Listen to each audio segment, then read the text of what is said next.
Ya langsung. Oke guys, selamat sore. Welcome back bersama kami teman baca ya.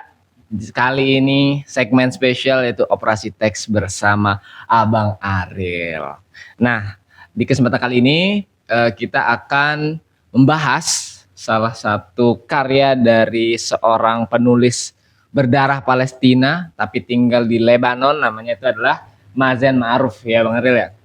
Ya, judul cerpen yang akan kita operasi ini, kita bedah ini ya, itu berjudul Curtain atau Tirai. Ya, oke. Oke, langsung aja teman-teman kita berikan kepada Bang Ariel yang telah membedah sebelumnya ya. Dia sudah menyediakan guys dalam bentuk teks di sini. Ya. Oke, kepada Bang Ariel langsung saja disikat Bang Ariel. Halo, selamat sore kawan-kawan. Sore. Sebenarnya waktu kemarin itu pas ditugaskan untuk bikin membedah, memantik gitu untuk operasi teks kali ini, aku agak bingung ya memilih cerpen apa. Dan memang kalau minggu ini kan dia cerpennya cerpen luar kan. Terus memang aku tiba-tiba teringat ada satu buku cerpen judulnya Jokes for the Gunman. Itu ditulis sekitar 2015 kalau aku tidak salah, tapi dia itu masuk daftar panjang Man Booker International Prize waktu 2019.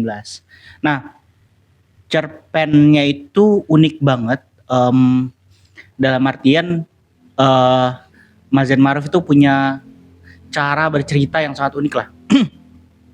Cuman kemarin itu aku bingung lagi gitu, cerpen apa yang harus aku pilih, karena di bukunya dia cerpennya ada banyak gitu.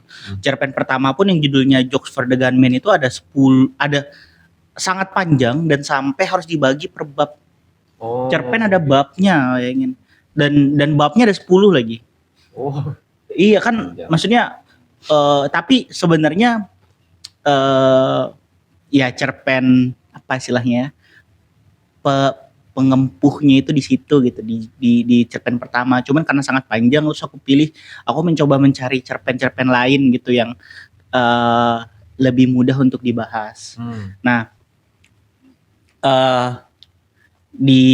aku cerita bukunya dulu ya, Jokes for the Gunman. Nah, di Jokes for the Gunman itu cerita pertama itu judulnya kan itu Jokes for the Gunman gitu. Itu nyeritain dari sudut pandang seorang anak kecil yang dia itu sangat maskulin gitu. Jadi dia di sekolah tuh mereka suka bercerita sesama teman, ayah siapa yang paling galak gitu. Siapa yang paling galak. Nah, dia itu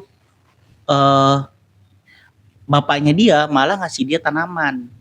Itu kan berarti bapaknya dia tidak galak kan. Terus dia pengen menjadi galak dengan cara, dia ingin menunjukkan sisi maskulinnya dengan cara tanaman itu tuh tidak disiram air sama dia, tapi diludahin.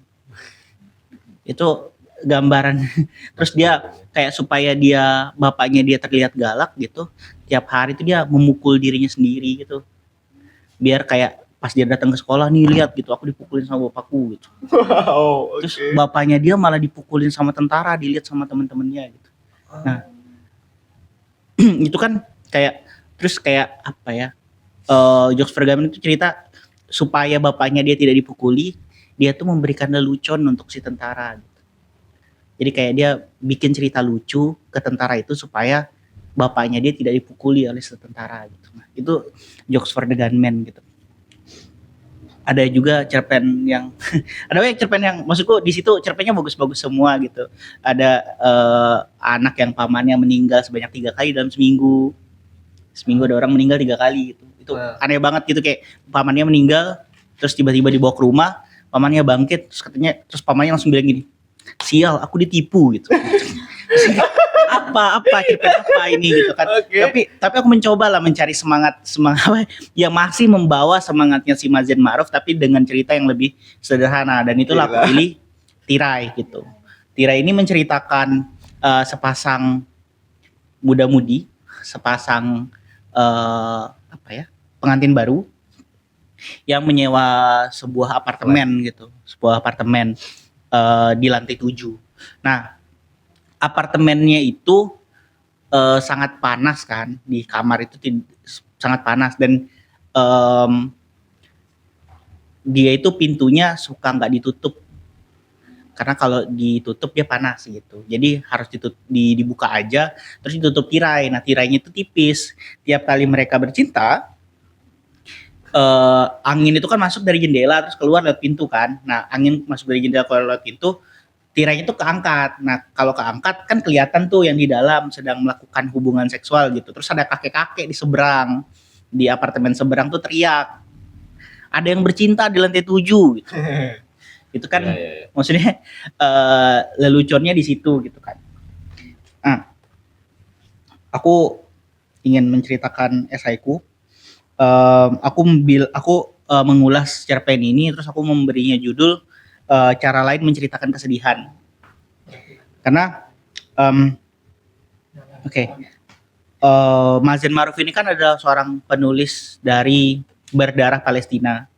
Nah, seperti kita tahu kalau misalnya Palestina itu sejak 2023 sampai 2026, sejak Oktober 2023 sampai 2026 itu ada sekitar 72 ribu orang yang meninggal dunia gitu. Akibat dari perang kan. Terus ratusan ribu kan, kalau sejarahnya Palestina dan Israel itu dimulai dari Nakba 1948 kan, dan itu sejak Nakba itu sampai sekarang sudah ratusan ribu yang meninggal. Terus ada jutaan orang lah yang terusir dari rumah gitu. Kota-kota juga luluh lantak, terus yang tersisa cuman gedung abu-abu akibat bombardir tentara Zionis gitu. Nah, kota-kota seperti ini yang dijadikan Mazen Ma'ruf itu latar dari cerpen-cerpennya dia. Kayak kalau di Tirai itu, kalau teman-teman baca, dia kan bilang gedungnya itu jarang punya listrik. Jarang punya listrik. Terus ada apartemen kakek-kakek yang mengintip mereka itu terbakar gitu. Tapi hal-hal itu uniknya dari Mazen Ma'ruf gitu. Dia menggunakan latar kota-kota seperti itu, tapi dia tidak menceritakannya dengan jelas bahwa itu pasca perang. Atau kayak situasi seperti apa tuh dia tidak jelaskan gitu. Dia cuman menceritakan yang dia sebut sebagai kota-kota tak bernama kan, unnamed city gitu. Kalau teman-teman baca fiksi Amerika Latin, ada penulis namanya Julio Cortázar juga menulis tentang kota-kota seperti itu. Tapi itu key point lah, ibaratnya poin penting yang harus kita pahami untuk membaca cerpen-cerpennya Mazen Ma'ruf gitu, bahwa latar yang dia gunakan itu latar Timur Tengah gitu. Daerah-daerah konflik, bukan Timur Tengah yang kayak Dubai gitu, enggak. Itu emang daerah-daerah konflik gitu yang dia pakai sebagai latar belakang, walaupun dia tidak ceritakan begitu.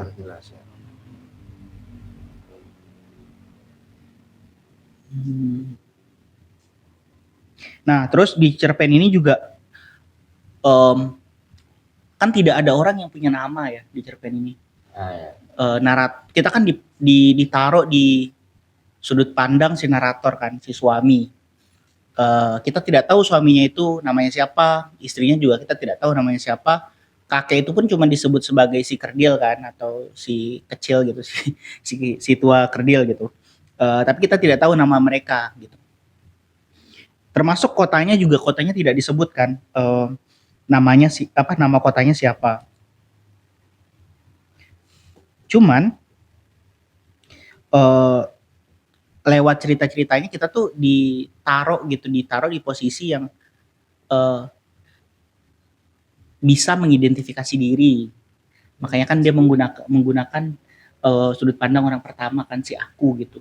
Nah, cerpen itu kan dimulai dari kejengkelan kan sebenarnya. Kita jengkel, si aku jengkel gitu. Aku jengkel pada si kakek itu. Nah, terus kakek itu kan, terus ceritanya tuh bergeser ke arah si kakek itu ternyata lututnya sakit dan harus dioperasi dan hampir tidak bisa berjalan. Terus rumahnya juga kebakaran gitu kan. Aku pikir di cerita yang logis, di kisah yang logis gitu, secara logika itu tuh cerita balas dendam yang sempurna menurutku. Karena kayak orang yang menjahati kita tiba-tiba tertimpa musibah gitu kan. Itu kan memuaskan ya sebenarnya gitu. Tapi Mazen Ma'ruf tuh tidak mengambil jalan itu. Dia malah mengambil jalan menceritakan kisah si kakek gitu. dia mau kita berempati ke si kakek itu gitu. Kakek itu kan dia tidak bekerja, tidak pernah menikah. Ya. Terus dia punya abang di Amerika Serikat yang apa namanya? Sebenarnya ngajak dia untuk ayo pindah aja ke Amerika gitu. Tapi dia bilang dia terlalu mencintai kota ini gitu. Padahal nggak ada hal yang dia lakukan di kota itu gitu. Betul, ya. Tapi apa sih sebenarnya kota gitu? Maksudnya itu yang menarik gitu loh, kayak kota ini, konsep tentang kota ini sesuatu yang dijadikan latar dan dicintai oleh karakternya, tapi kita tidak tahu ini tuh apa sebenarnya. Itu kayak konsep tentang apa ya? Aku pikir kayak konsep tentang itu daerah-daerah perang seperti itu gitu. Kenapa orang Palestina tidak meninggalkan Palestina saja gitu? Oh, oke, benar. Iya kan? Maksudnya kenapa mereka tidak mau menyelamatkan diri? Tapi kan hal-hal seperti itu kan yang memang jadi latar dari cerpennya dia gitu. Mantap. Nah, aku bercerita lagi di esaiku itu tentang humor. Jadi dulu ada buku pengantar filsafat ilmu seingatku. Dia tuh bilang begini, kalau humor itu muncul dari tragedi tanpa empati. Contoh misalnya ada orang jalan terus jatuh. Kalau kita berempati kepada orang itu tidak lucu gitu. Tapi kalau kita tidak berempati, ya kejadian itu jadi lucu kan. Okay. Jadi humor tuh muncul ketika tragedi muncul tanpa empati. Nah, Mark Twain punya quotes yang mirip. Dia bilang kalau humor itu muncul sebagai tragedi plus time. Tragedi plus waktu. Itu sering diulang-ulang sama komedian Indo. Kalau kalian pernah dengar, itu pasti mereka sering bilang kayak kalau humor itu muncul, lucunya itu muncul dari tragedi ditambah waktu gitu. Nah, waktu ini kan adalah jarak kan. Jarak sebenarnya sama aja gitu. Waktu ini memberi kita jarak gitu antar tragedi kepada diri kita gitu. Ketika kita sudah berjarak dengan tragedi itu, empati sudah tidak lagi hadir gitu kan. Jadi syarat dari humor itu sederhana. Tragedi muncul tanpa empati. Itu rumusnya kan. Nah, di sini yang unik menurutku dari Mazen Maruf ini. Karena humor yang dia datangkan, humor dia munculkan itu berbarengan dia sama tragedi dan empati.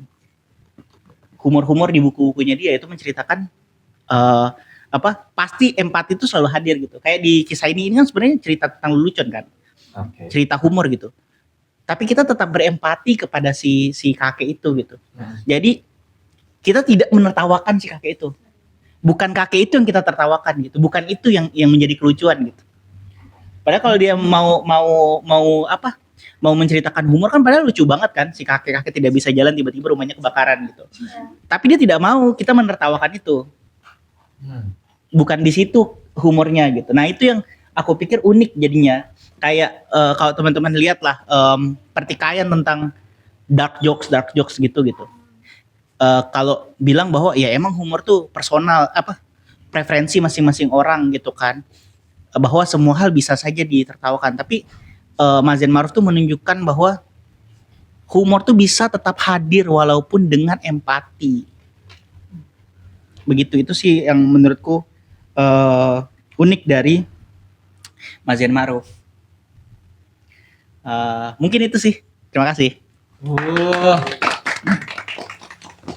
Wow, teman-teman ya. Oke, menarik banget ya dari Bang Ariel pemantiknya atas cerita Curtain ini. Amin. Saya pribadi guys membacanya itu banyak sekali kebingungan, tapi setelah mendengar pantikan Bang Ariel sedikit ada spark lain gitu. Oke, mungkin ada teman-teman yang ingin mengulas gitu, menanggapi gitu terkait Curtain itu sendiri atau operasi dari Bang Ariel. Siapa? Boleh? Silakan duluan. Masa saya duluan? Farhan boleh, silakan. Lempar. Oke.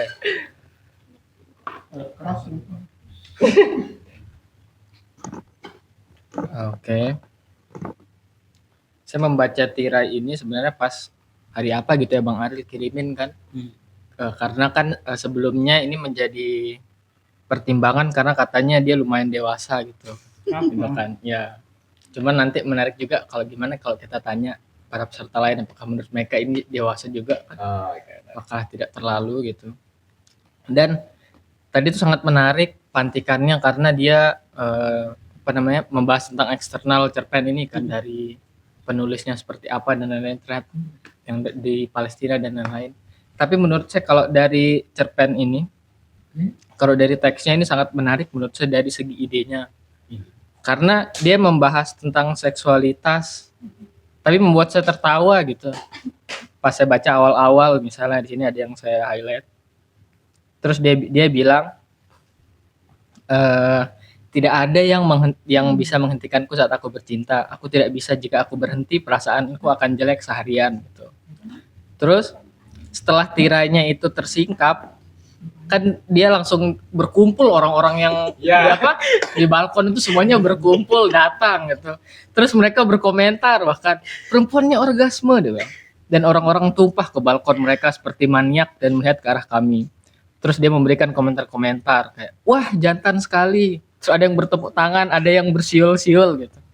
Ini menurut saya sangat keren di mana dia melihat orang yang sedang berhubungan tapi kita membacanya jadi jadi lucu gitu.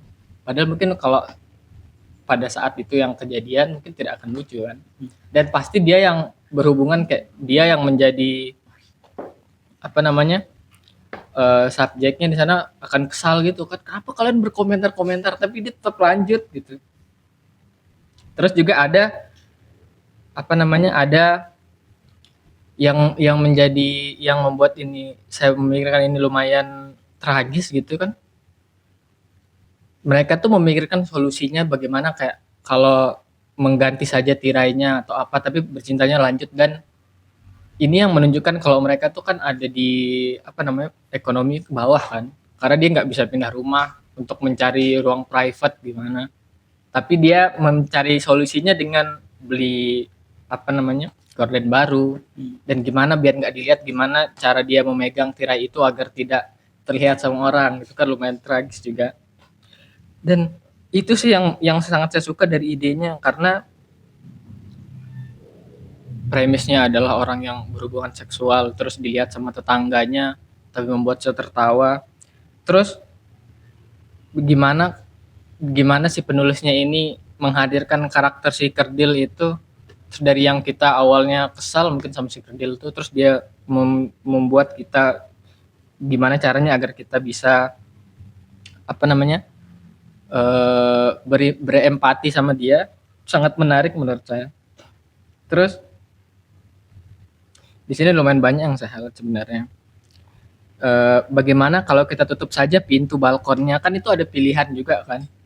Tapi dia menolak istrinya ini. Dia punya alasan yang bagus. Kalau panas suamiku kok tidak bisa tahan lama, iya kan katanya. Terus saya sangat suka yang dia menggunakan kalimat istriku punya alasan bagus gitu. Berarti dia setuju juga.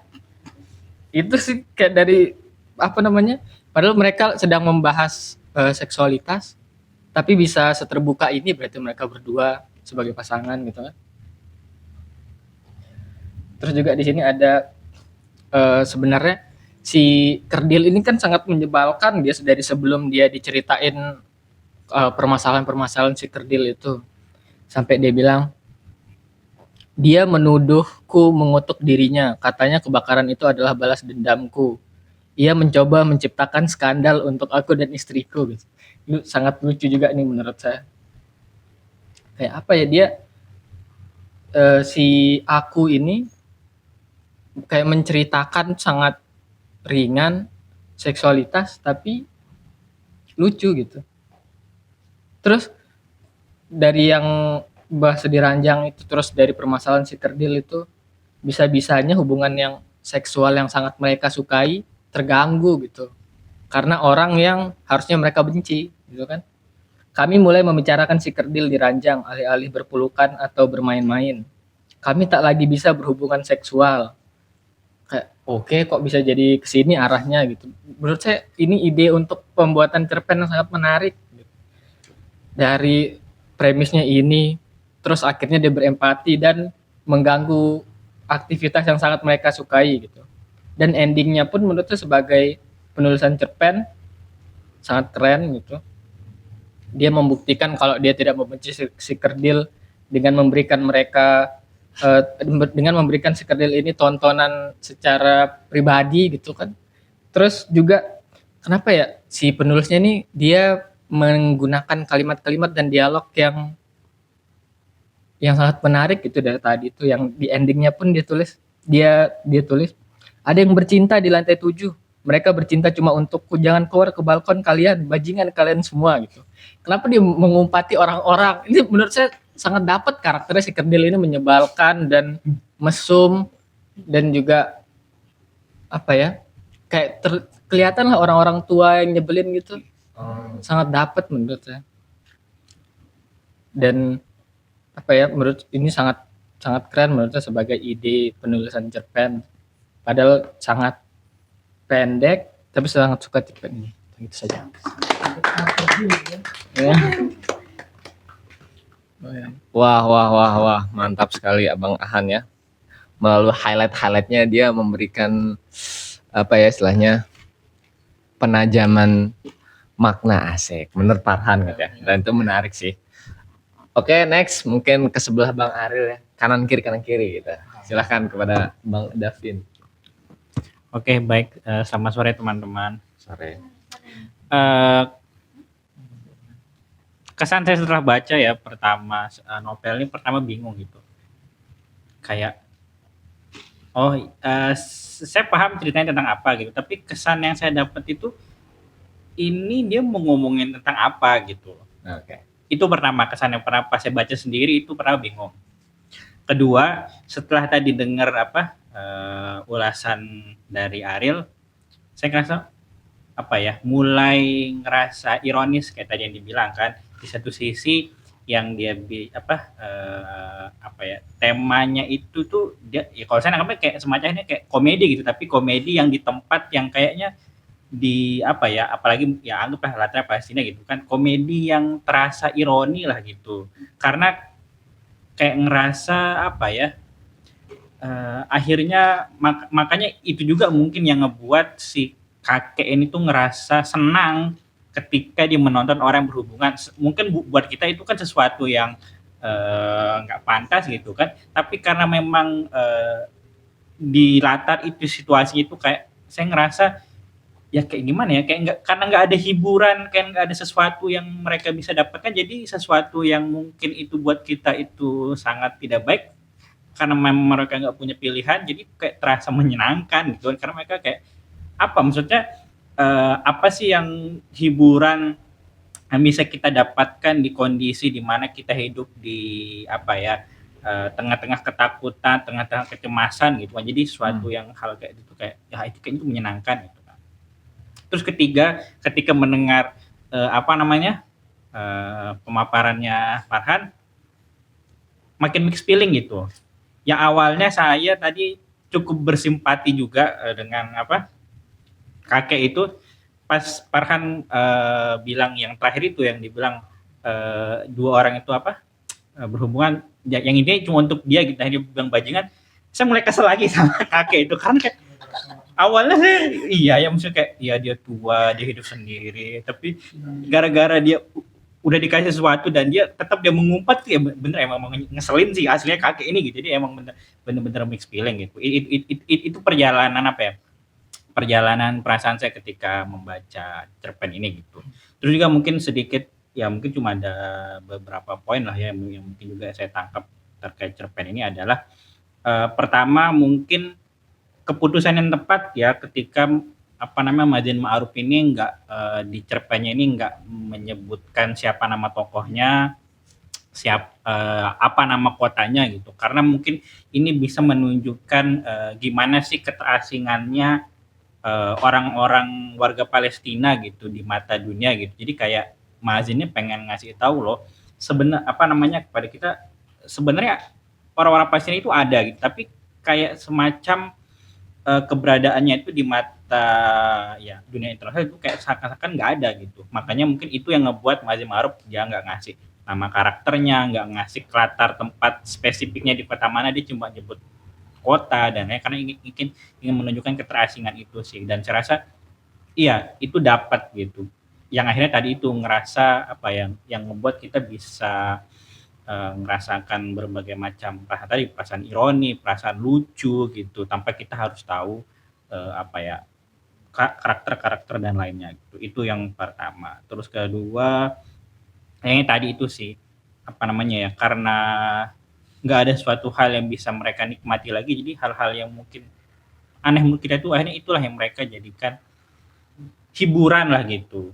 Kayak tadi itu apa sih yang kita bisa harapkan, hiburan apa yang bisa kita harapkan ketika kita hidup di tengah-tengah situasi perang lah, katakan seperti itu sih sekilas, mungkin nanti bakal ada lagi. I see. Terima kasih. Mantap, menarik ya. Bang Davin menjelaskan tentang keterasingan karakter melalui simbol-simbolnya. Mantap. Boleh langsung pada sebelahnya King Farhan. Ke sana dulu.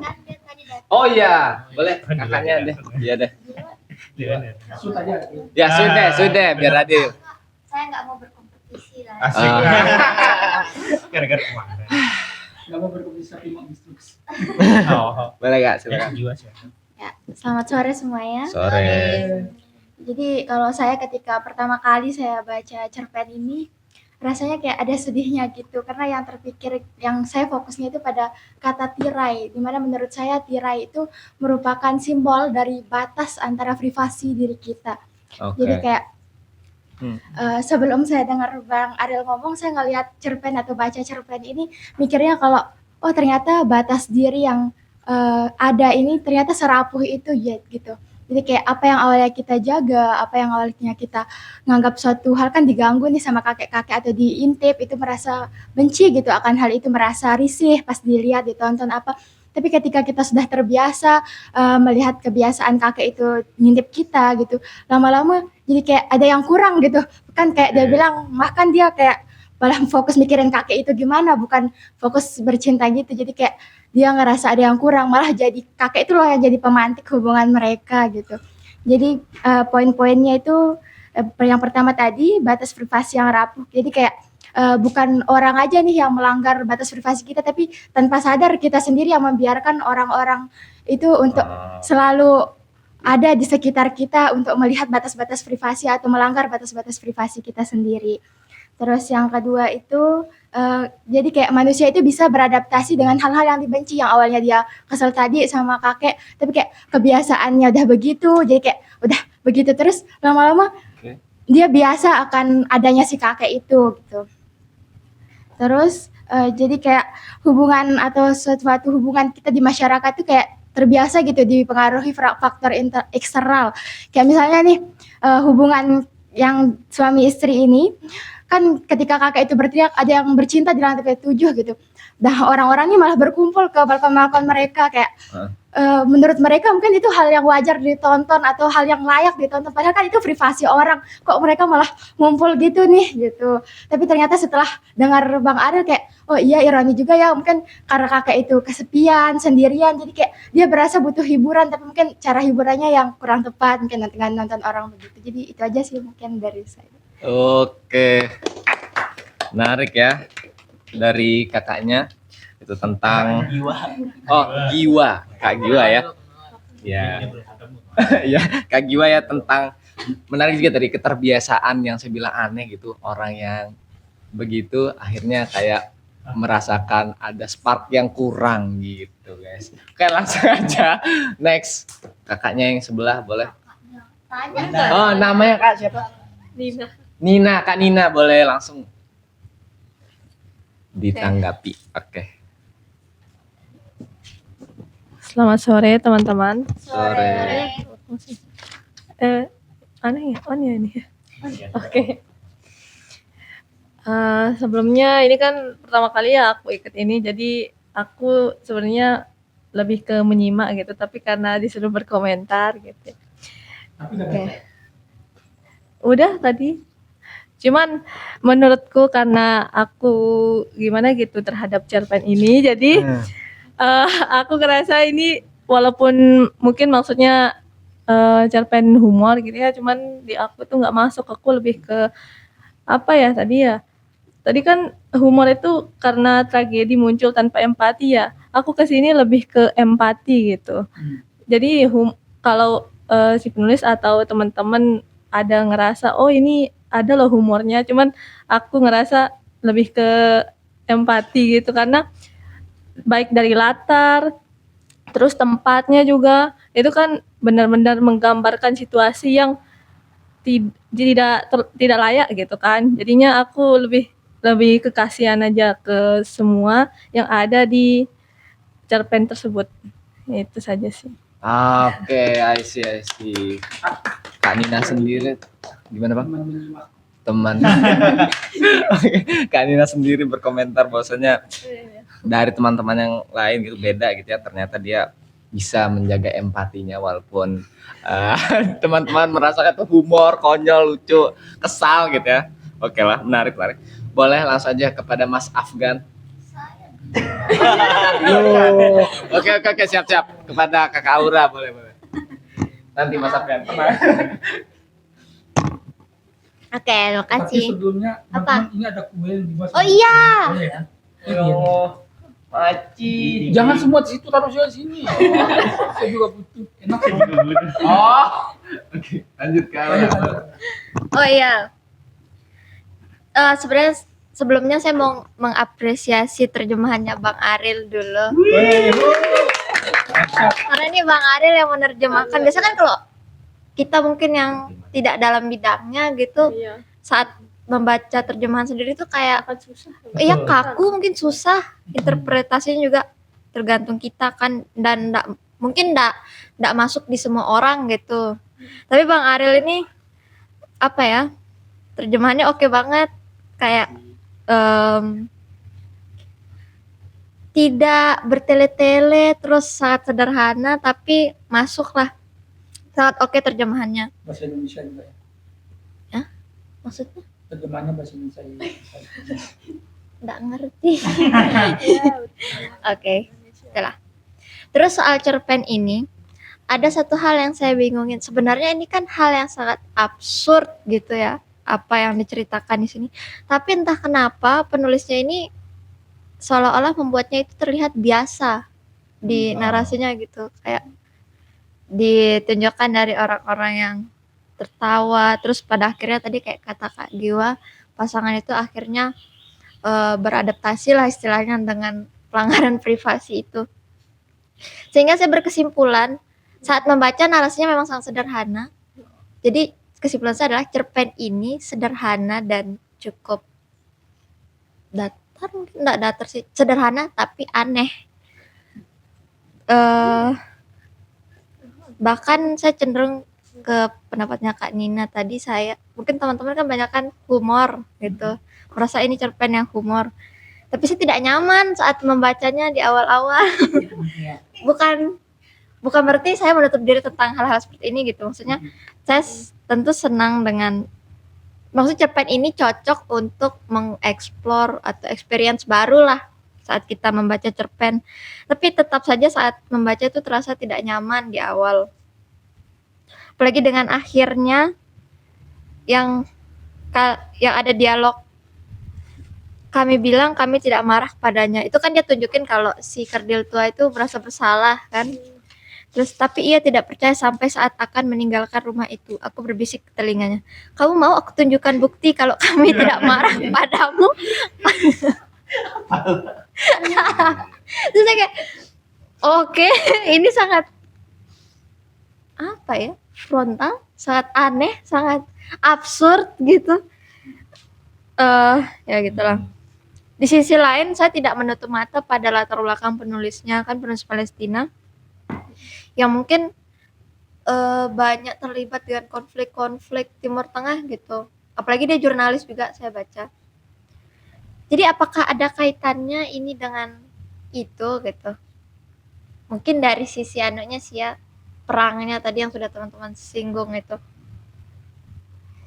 Terus yang uniknya juga di sini menurut saya adalah bagaimana dia membangun, tadi kata Bang Aril saya baca di ulasannya, dunia tanpa nama itu seolah-olah dunia yang ya udah itu adanya gitu. Itu hal yang biasa. Lagi-lagi saya bilang itu hal yang biasa karena memang tadi kalau misalnya kita mengalami itu sendiri di kita kan rasanya sangat aneh.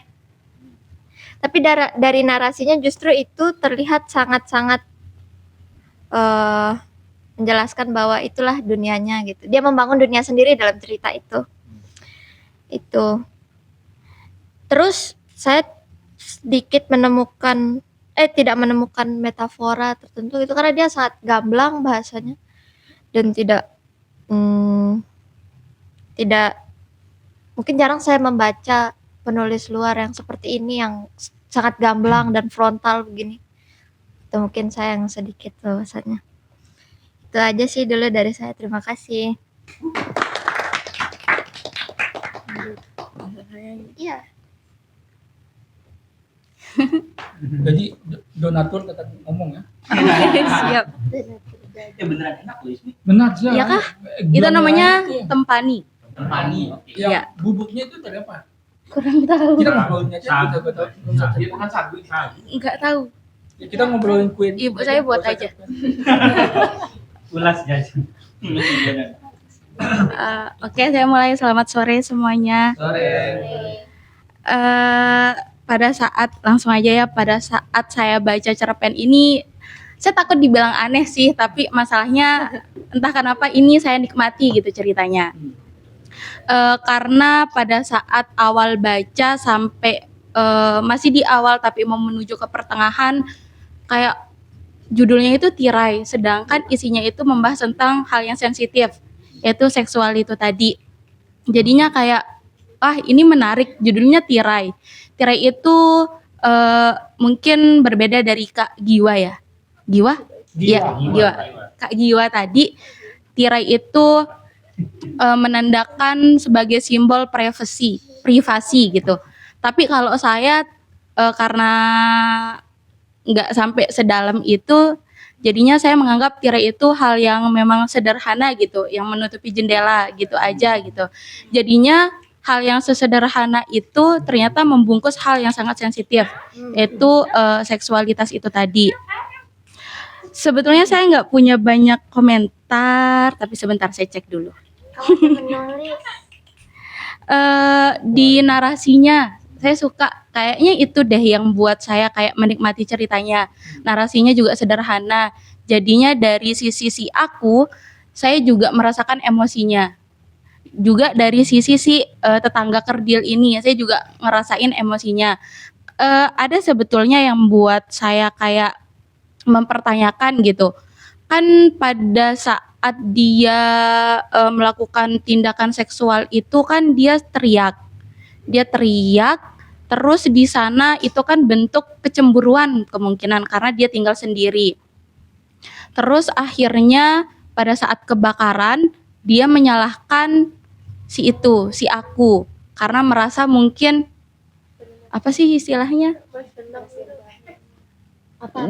disumpah gitu, apa cuy, disumpahin ya, jadinya ya itu jadinya kayak mungkin dia ngerasa si tetangga kerdil ini kenapa dia mengalami kebakaran karena mungkin didoakan semoga dia kebakaran karena melihat tindakan bercintanya dia gitu. Jadi makanya dia marah terhadap si aku itu.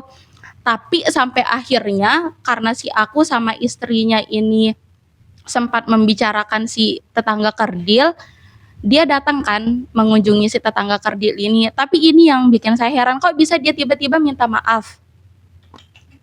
Mungkin kurang mendalam aja mungkin hasil analisis saya, jadinya saya masih kayak nggak temuin jawaban gitu, kok bisa dia tiba-tiba minta maaf gitu. Apakah dia merasa bersalah atas apa yang telah dia lakukan terhadap si aku itu atau gimana gitu.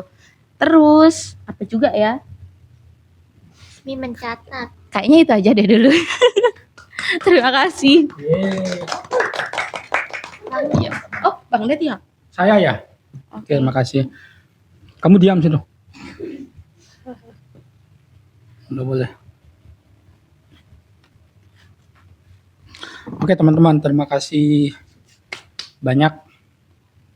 Ya, Kalau saya pada prinsipnya setuju sama teman-teman di bagian bahwa ini cerpen yang bagus gitu. Terlepas dari ada hal yang bisa kita preteli beberapa gitu ya.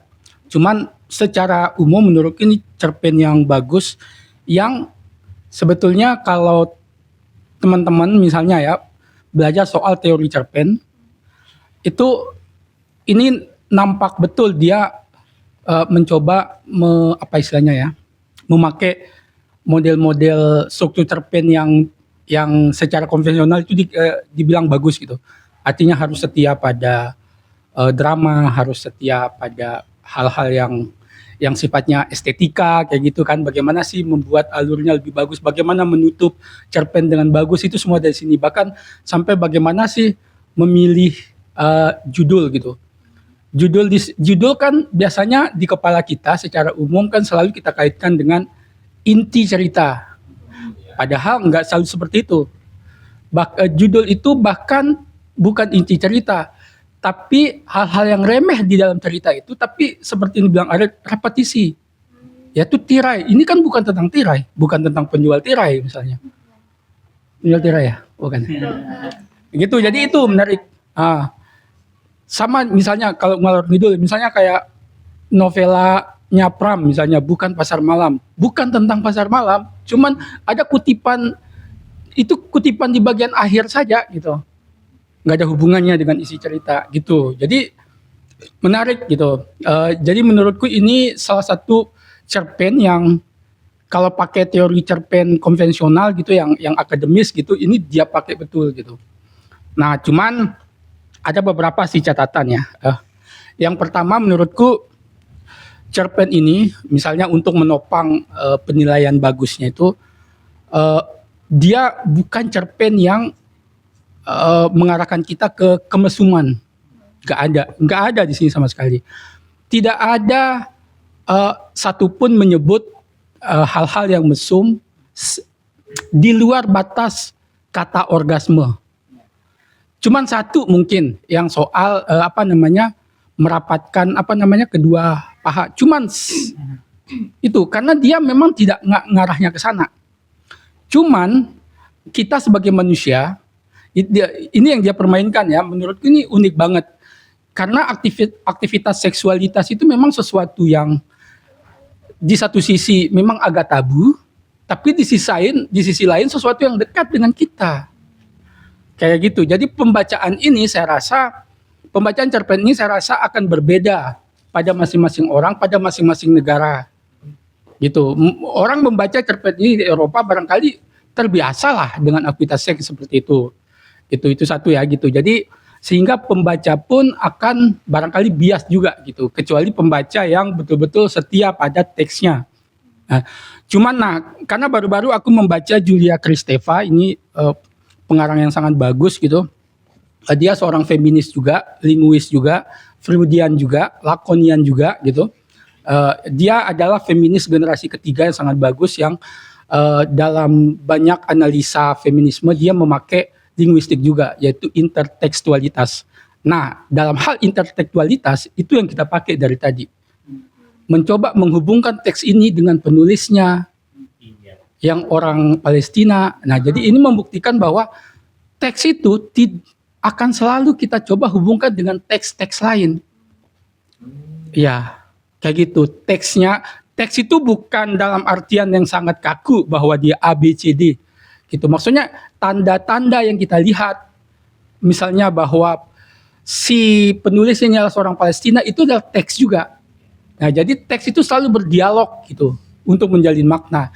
Tapi sebelum kita terlalu jauh gitu, karena biasanya kita lupa bahwa kita periksa dulu teksnya. Kalau kata Farhan kan, kalau kita periksa di teksnya, ini nggak ada kaitannya dengan soal Palestina.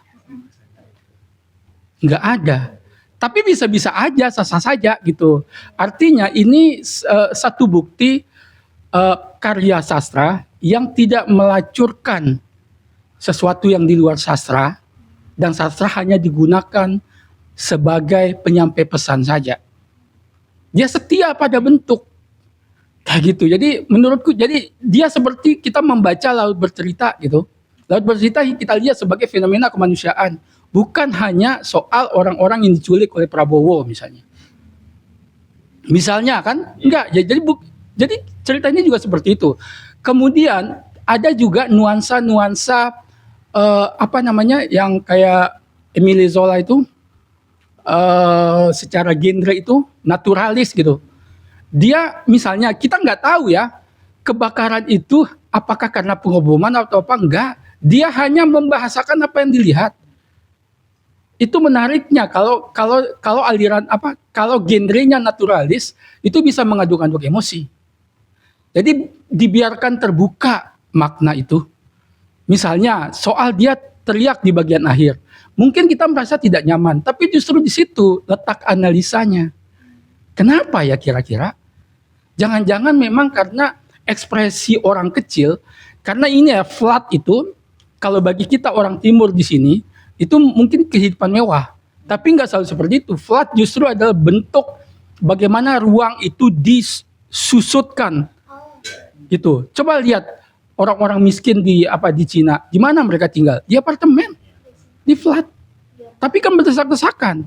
Nah, kayak gitu. Nah, jadi kita harus setiap pada teks. Jadi ketika di bagian akhir yang dibilang auratnya memang tidak nyaman, tapi justru dibiarkan terbuka gitu. Jangan-jangan memang begitu gitu. Ingat teman-teman, ekspresi orang kecil itu memang nggak bermoral kalau pakai perspektif kelas menengah.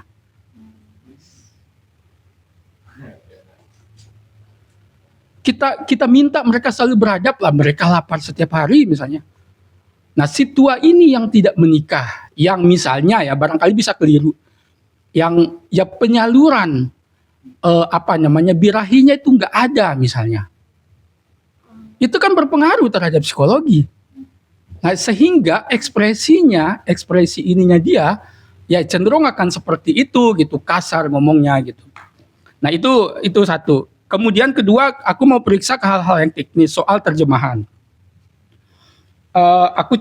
Sebelum ke penerjemahan, aku sebetulnya tiap paragraf aku periksa ya. Jadi misalnya untuk paragraf pertama, langsung dengan kata kasur.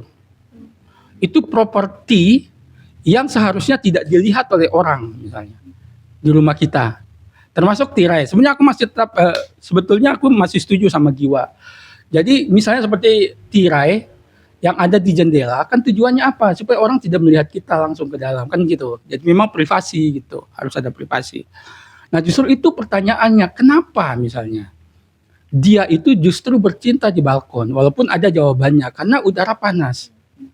Kenapa udara panas? Itu kan pertanyaan-pertanyaan yang bisa kita periksa yang memang nggak ada jawabannya, tapi justru itu menimbulkan jangan-jangan mereka hidup di flat yang nggak ada AC dan segala macam. Dapat lagi satu tanda-tanda yang mengarah ke kondisi kehidupannya sendiri. Mungkin ini adalah bentuk kemiskinan. Listrik kadang nggak ada.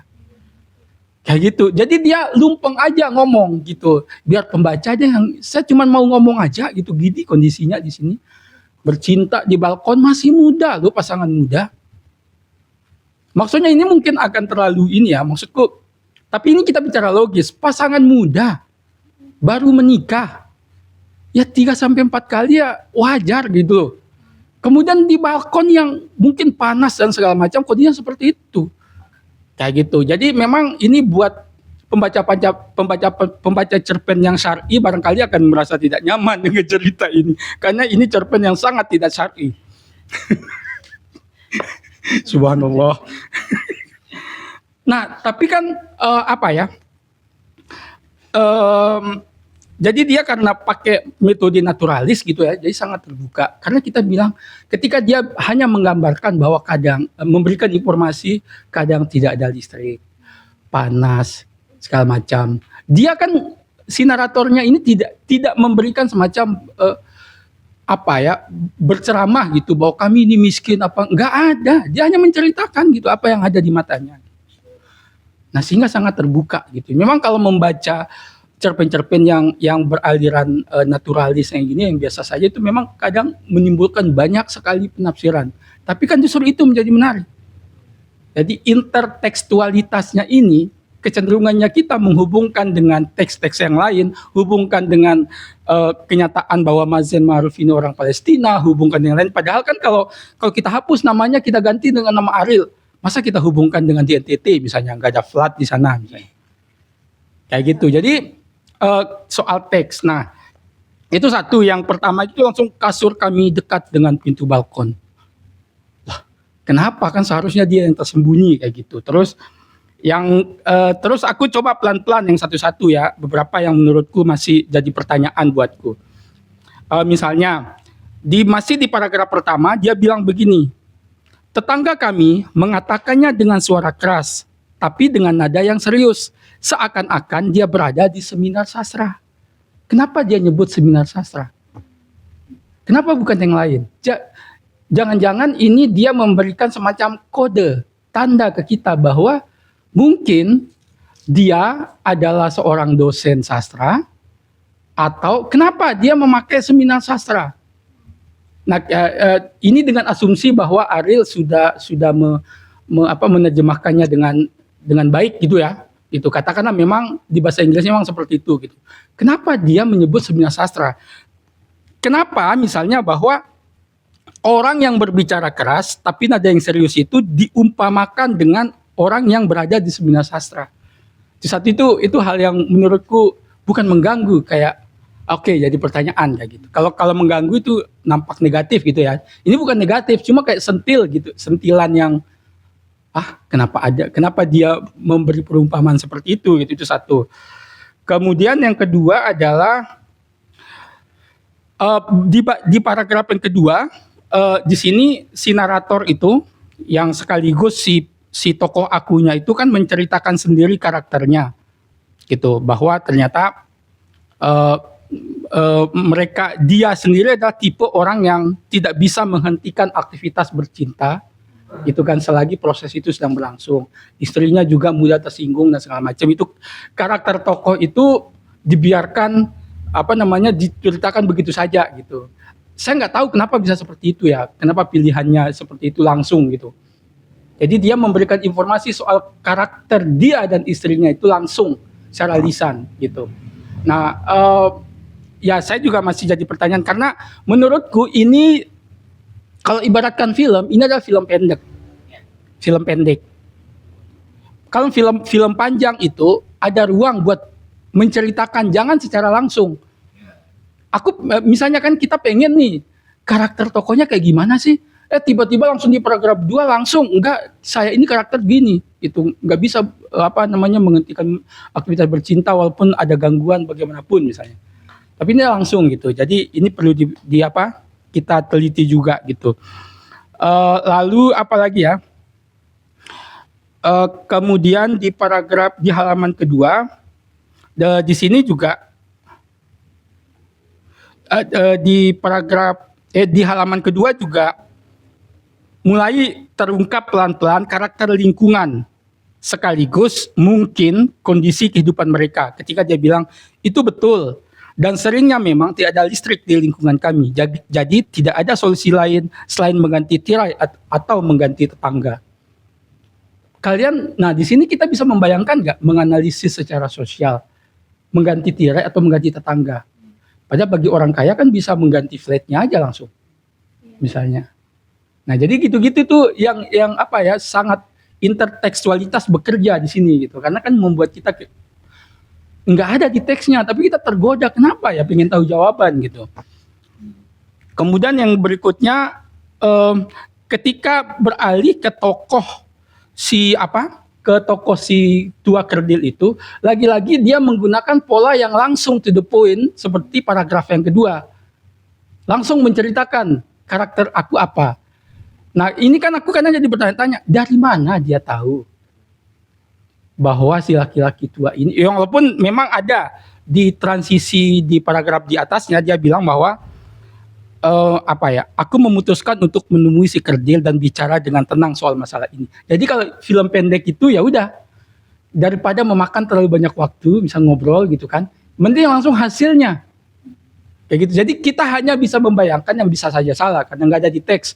Hanya bisa membayangkan bahwa ternyata pertemuan itu terjadi Dan barangkali informasi tentang laki-laki itu yang disampaikan di halaman kedua ini, paragraf yang laki-laki itu tua tidak pernah menikah. Dari mana dia tahu? Apakah si tokoh kerdil itu yang bilang langsung?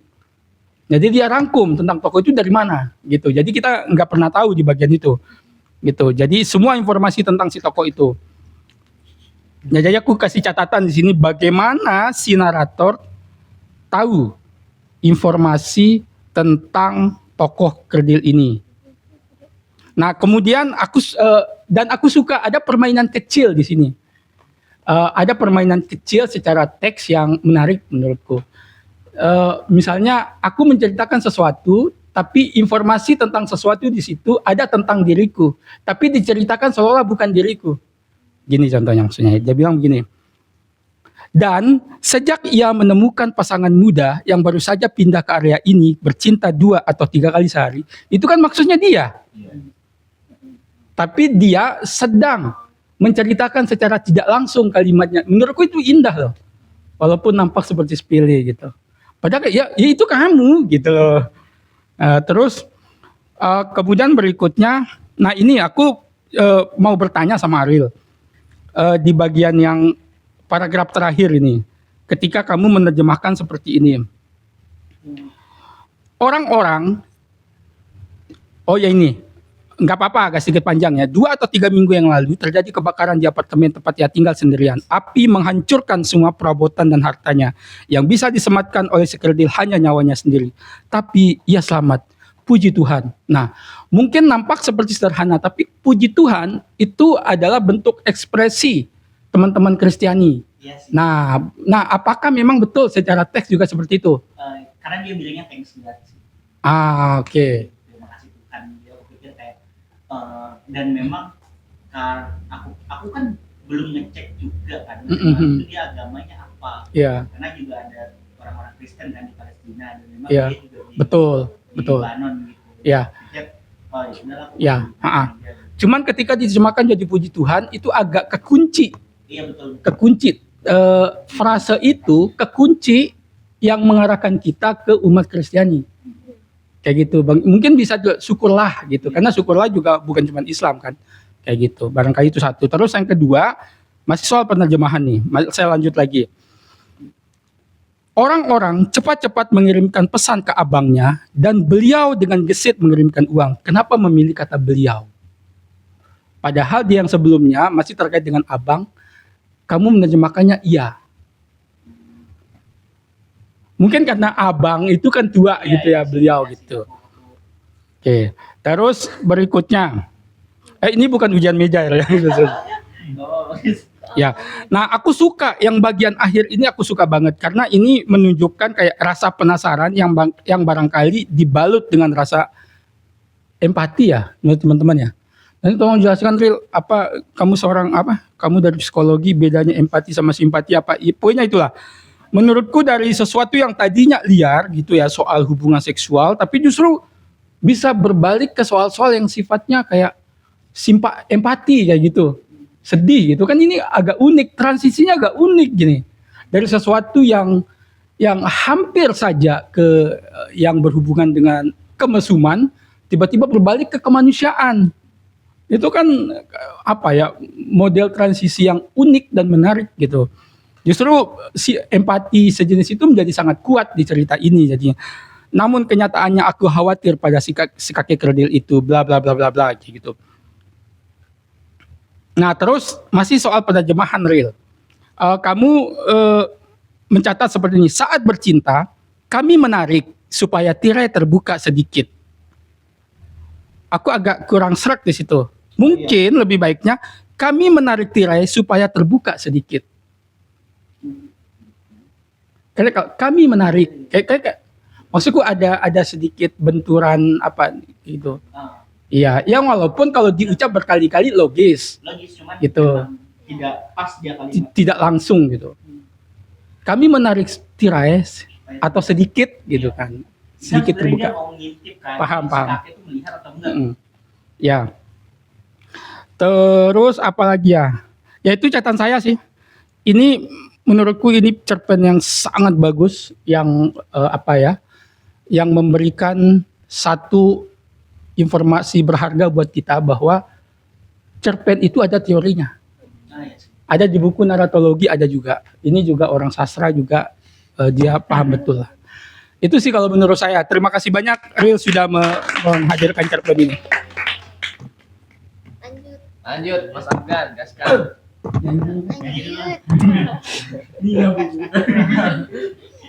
Baca dulu kali ya. Ya, selamat sore semuanya. Kalau yang belum tahu, nama saya Afgan dari Ilmu Komunikasi Universitas Mataram. Jadi cerpen Tirai dari Mazan Maruf ini ada satu kata ketika saya selesai membaca itu, Bang. Jadi langsung pertama kan mix nih. Akhirnya saya coba apa sih kata yang tepat untuk menggambarkan kesan saya itu. Saat ada beberapa yang ketemu. Satu itu sangat manusia. Saya nggak tahu kok bisa kesimpulannya sampai ke sangat manusia.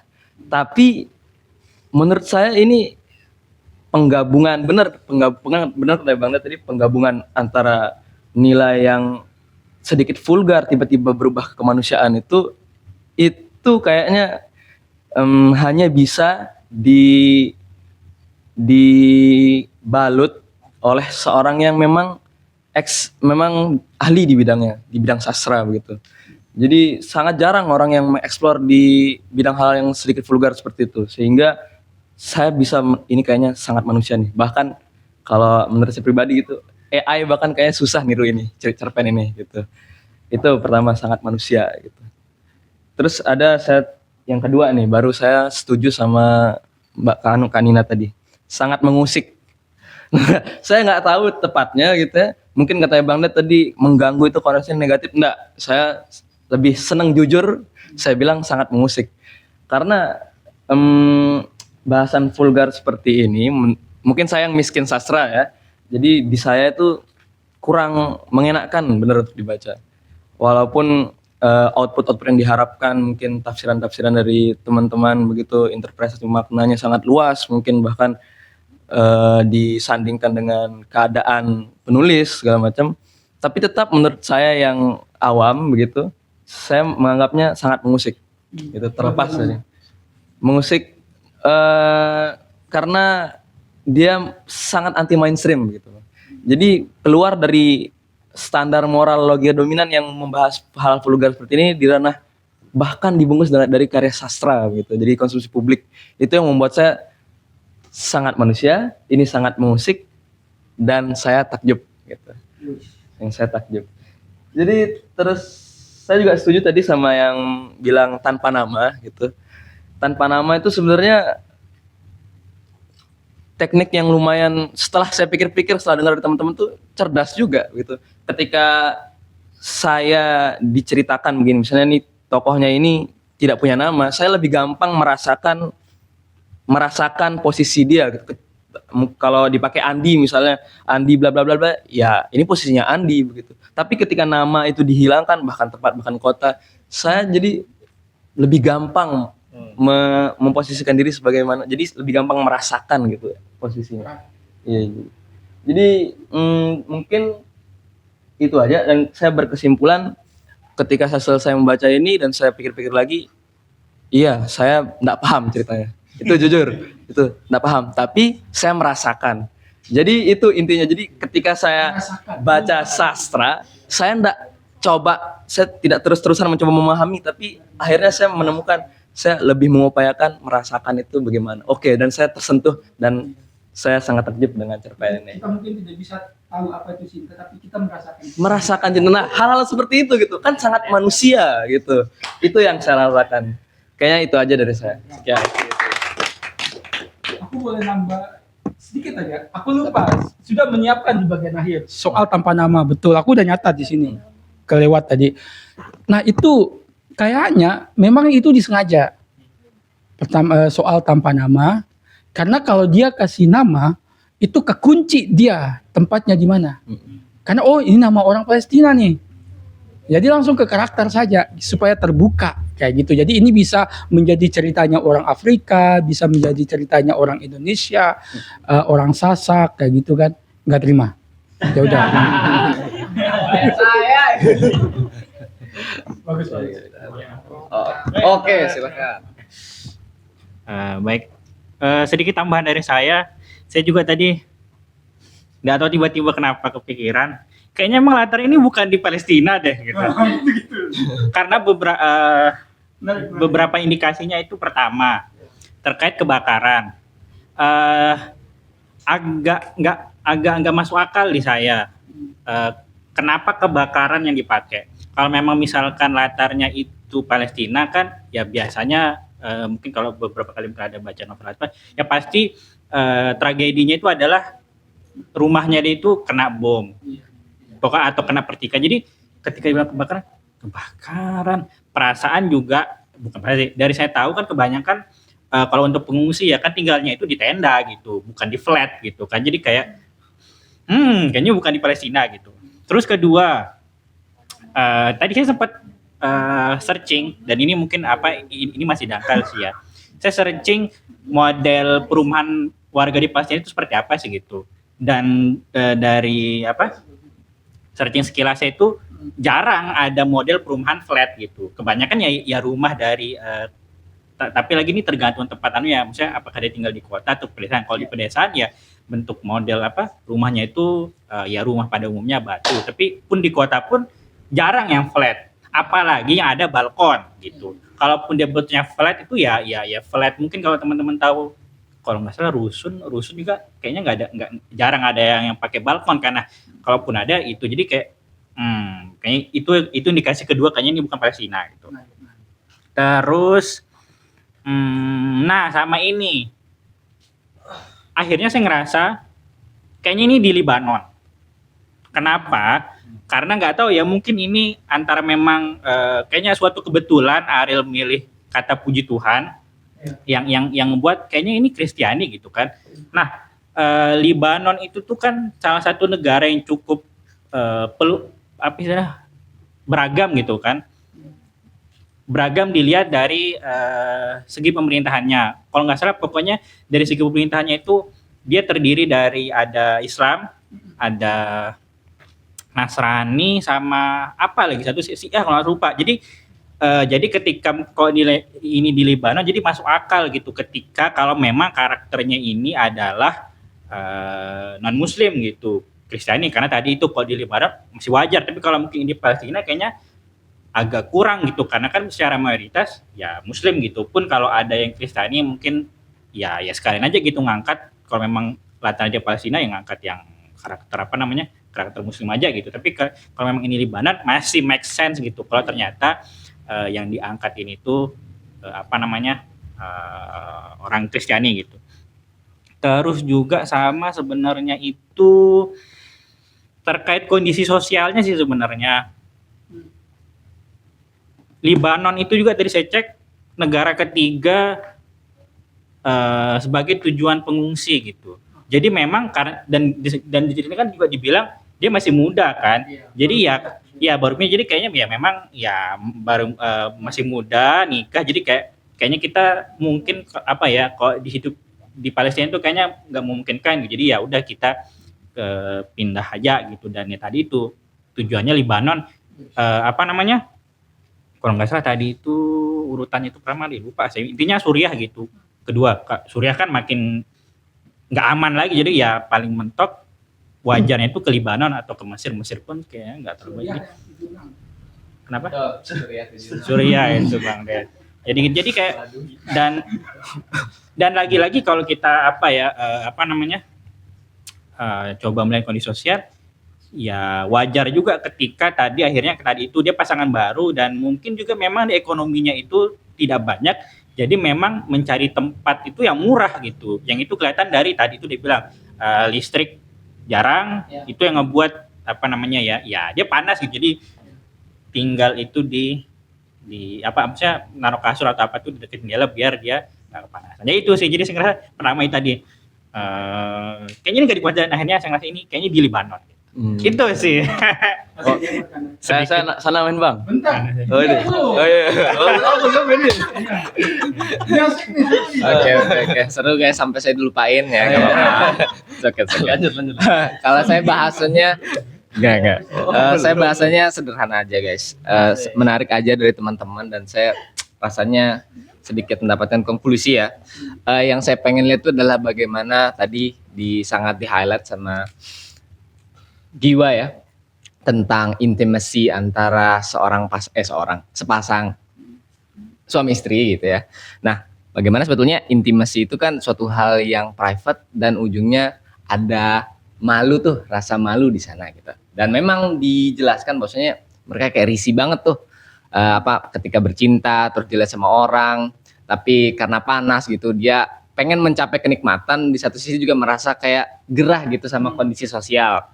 Nah, tetapi yang aneh lagi itu bahwasanya secara di sini bahwasanya privasi dari orang itu sendiri itu bisa berubah gitu karena suatu hal gitu. Kan dijelaskan bahwasanya udah nggak ada spark dalam bercinta lagi nih kalau nggak diintip gitu, kan aneh gitu ya sebetulnya. Makanya saya bilang di sini tadi sebelum kita melakukan diskusi ini saya sempat ngobrol sama Bang Aril bahwasanya Bang Aril bilang seksualitas itu sometimes atau bahkan sering gitu tidak make sense gitu, nonsense gitu. Jadi yang saya lihat itu bahwasanya ada orang seks nih, terus kita melihat ada orang yang voyeuris gitu, doyan ngintip orang melakukan kegiatan seksual gitu. Terus juga muncul humor serta empati, kan empatinya muncul ketika kita melihat dia kebakaran gitu ya. Tetapi sebetulnya saya sendiri karena tadi seperti dibilang Afgan, karena orang ini tidak bernama, misalkan itu saya gitu. Terus melihat ada orang yang kayak ngintipin saya, kurang ajar nih orang. Terus tiba-tiba flatnya kebakaran, oh saya senang banget gitu kan. Nah, itu sebetulnya itu sebuah humor gitu, kayak lucu mampus lo gitu. Tapi pas si cowok ini datengin nyamperin si kakeknya gitu, kok rasanya saya jadi iba juga gitu. Nih orang, iya tenang lah, enggak. Nah, maksudnya terus oke. Karena si kakek itu sebatang kara gitu menyedihkan gitu. Nah, terus istilahnya Sebatang kara kan dia ada abangnya. iya, maksudnya di situ ya, di tempat itu, di flatnya gitu. Yang dibilang sama Aura tadi juga, bahwasanya istilahnya si kakek itu nggak percaya lah gitu, bahwasanya dimaafin. Nah, model agar si kakeknya bahagia, kita memberikan empatinya itu gimana caranya? Ngasih tunjuk, nge-seks lagi gitu kan, itu suatu hal yang kayak bingung gitu saya ketika mendapatkan outro yang begini. Kakeknya bilang, oh dia ada yang bercinta di lantai 7, tapi kalian jangan lihat ya, bajingan gitu. Nah, kata bajingan itu pun sendiri kayak maksudnya ini kenapa gitu. Itu suatu hal yang menarik gitu. Makanya juga bilang di sini kan aktornya kuat gitu ya, latarnya juga kuat. Itu yang menggerakkan ceritanya gitu. Tadi Bang Aril menjelaskan maksudnya kejengkelannya itu yang menggerakkan ceritanya gitu. Dan berbagai hal-hal kecil juga. Dan makanya saya bilang, apakah ini memang sesederhana membahas seksualitas aja gitu dengan hubungan secara sosial gitu, ataukah mungkin ada hal lain yang memang sebetulnya ingin dibahas dari si penulisnya sendiri sih, gitu guys. Tapi ada sudah cerita nggak proses kreatifnya dia menerjemahkan ini? Oh iya belum. Gimana? Apa yang membuat? Tapi serius, secara umum tuh mengalir banget nih kayak baca buku terjemahan yang sudah dibukukan kayak gitu. Aku cerita sedikit ya. Untuk penerjemahan aku rasa ada secara umum memang kalimat-kalimatnya Mazen Maruf itu pendek-pendek ya.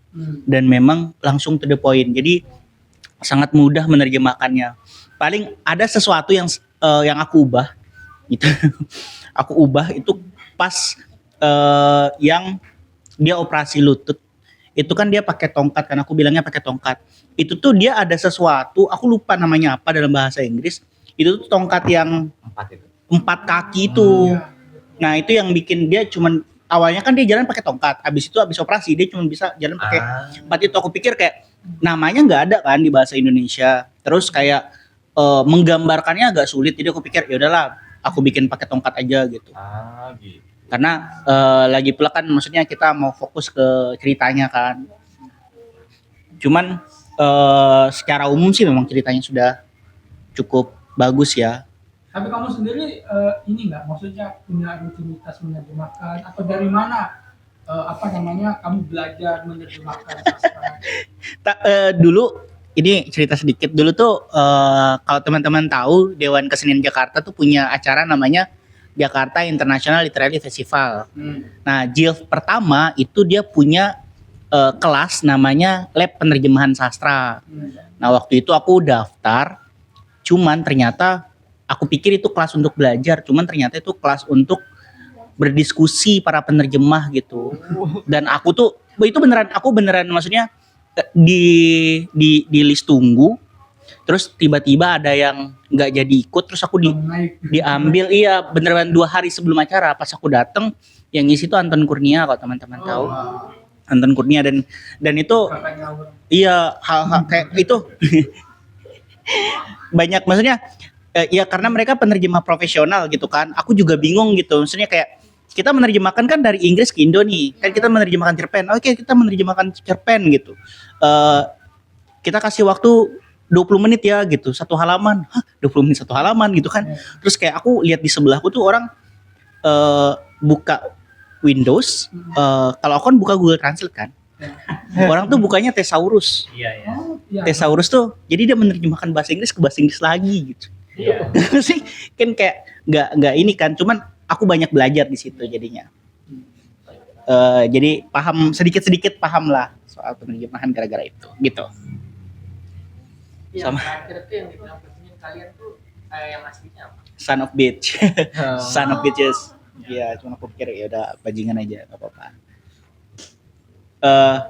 Tapi aku mau merespon tadi beberapa pertanyaan. Aku sepakat banget sama Afgan, sangat manusia. Karena begini, aku pas di ulasanku aku bilang kalau misalnya ini adalah sebuah cara lain untuk menceritakan kesedihan kan. Aku kasih judul seperti itu esaiku untuk ulasan cerpen ini karena Mazen Maruf itu dia pengen membebaskan diri dari keterbatasan karena perang. Jadi dia bilangnya memang kota-kota yang dia pakai sebagai latar itu kan kota-kota yang pasca perang kan, dan selalu ada batasan-batasan yang dibikin oleh kondisi ini gitu.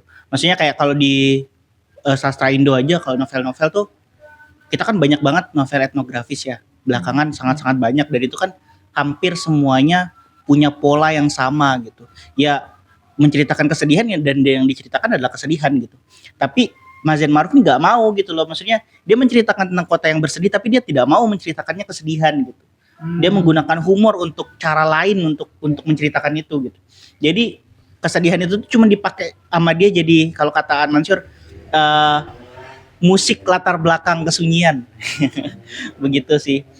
Sama kayak tadi kita menebak-nebakkan kotanya apa gitu, dan aku mungkin sepakat juga bisa aja di Lebanon gitu, karena Mazen Maruf tuh kecilnya di Lebanon, dia di Beirut, dan memang banyak kayak orang mengidentifikasinya sebagai Beirut gitu. Cuman aku pikir nggak di situ gitu loh poinnya. Ya, betul. Dia maunya kita tidak perlulah kita menebak gitu, karena banyak kota-kota seperti itu gitu. Cuman rasanya, perasaannya, feelingnya gitu, dia membuat orang-orang itu yaitu menjadi manusia. Itu sih, terima kasih. Tapi menurutku nggak begitu bermasalah sih kita mencoba. Iya betul. Karena kalau kita perluas pembicaraan soal itu, bisa saja ke soal jangan-jangan penderitaan yang sama dan juga gitu. Karena menurut saya Bang mungkin bisa jadi dia di Peraya ya loh. Oke. Oh di rusun Bengkel itu ekonomi susah, oke ada masuk. Terus ada balkonnya ada masuk juga gitu.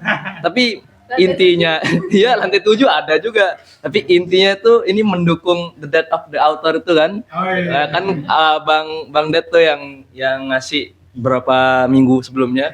Kalau ternyata penulis itu sudah mati ketika tulisan itu sudah ada titiknya. Jadi bebas kita menafsir itu di Praia, di Bengkel atau di Lebanon, itu bebas. Tapi tafsirannya itu beragam-ragam, kita bisa diskusiin gitu. Keren sih itu. Ini Mas ada. Ini Mas. Udah baca nggak cerpennya? Nanti kita tunggu dulu.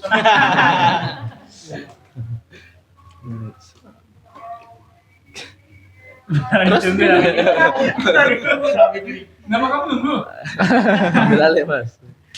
Satu lagi aku sebenarnya concern teman-teman masalah konteksnya terlalu dewasa dan kutip gitu. Itu juga aku utarakan ke Farhan kan. Jadi aku ngasih Farhan tuh 2 cerpen. Aku kasih 2 cerpen, aku bilang, Farhan kalau kamu tidak mau cerpen ini aku ada cerpen lain gitu. Tapi kata Farhan nggak apa-apa, gas aja. Berarti makan. Farhan. Tapi emang bagus. Iya, Seleranya gitu. iya. Gitu sih. Ya bagus ya, kan cerpen yang bagus suara Ali. Ya kamu namanya. Silakan moderator. Oke, tutup aja nih. Ya tutup aja kemudian kita diskusi. Oke guys. Jadi itu guys, tadi ya dari hanya sekedar tirai kita menemukan ternyata banyak sekali. Di balik tirai itu ada empati, ada simpati, ada beragam lah gitu ya. Ada nebak-nebak kota tadi gitu ya. Oke guys, sekian aja untuk operasi teks kali ini. Menarik banget karena ada penerjemah ya di sebelah saya, ini menarik gitu ya. Suatu hal baru gitu teman baca. Well, kita akan melanjutkan diskusinya di luar video ini dan oke, terima kasih guys. Sekian. Bye-bye. Bye.